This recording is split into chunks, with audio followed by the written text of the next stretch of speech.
राजनांदगांव के नगर निगम के सामान्य सभा में जोरदार हंगामा हुई। कांग्रेस और भाजपा पार्षद के बीच जम के झड़प और हाथापाई हुई।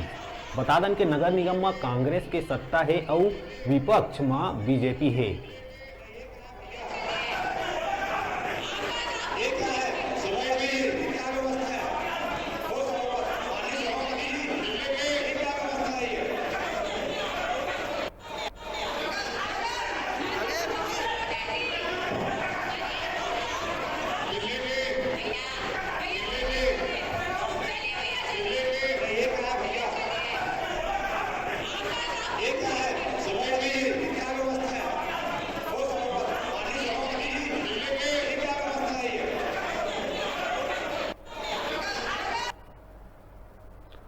और अभी रुका था छोटकू ब्रेक ले बार आप मन देखत रहा न्यूज़ 36।